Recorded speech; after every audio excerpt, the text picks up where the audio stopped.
Brad sat by the window and watched as large raindrops slowly slid down the glass. Occasionally, here and there, an ugly bolt of lightning flashed across the black sky. It would flash brightly for a moment, cutting the sky in half, and then disappear, plunging the whole world into impenetrable darkness. Leaning back in his high chair, he slowly closed his eyes and fell into an uneasy slumber. He didn't want to think about anything right now. It was unnecessary.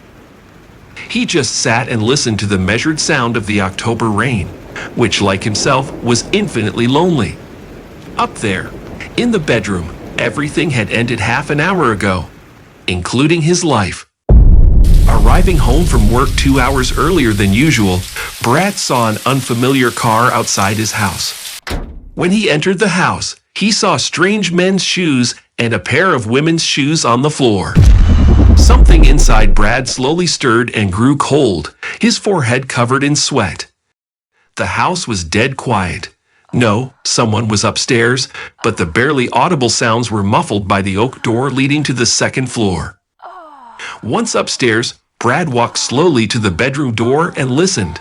Muffled moans and heavy breathing reached his ears.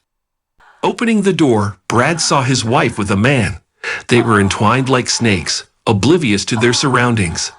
For a few moments, Brad just stood and watched, feeling a wave of anger wash over him. Without feeling his own feet, Brad walked down to the basement. There he opened the safe and pulled out a large caliber hunting carbine. With shaking hands, Brad loaded all 4 shells and walked upstairs with the gun. Entering the bedroom, Brad pointed the carbine at the lovers, who had their backs to him and continued to pleasure each other. 4 shots rang out like a dream. Through the shroud of rage, Brad saw the first shot hit the man in the back, taking his life instantly. The other 3 shots turned the lovers' bodies into a bloody mess. Dropping the carbine on the floor, he walked out of the bedroom and down to the living room. Collapsing into an armchair, Brad stared blankly out the dark window. It seemed to him that the ringing of the cell phone came from another universe. Taking the annoying phone out of his pocket, Brad looked at its flashing display. He felt an icy chill run through his entire body.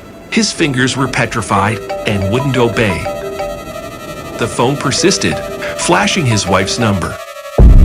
Brad pressed the button and put the phone to his ear.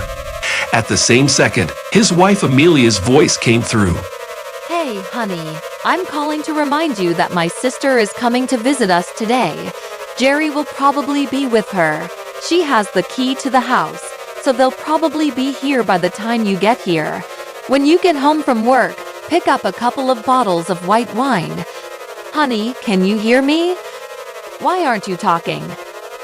I'm already home.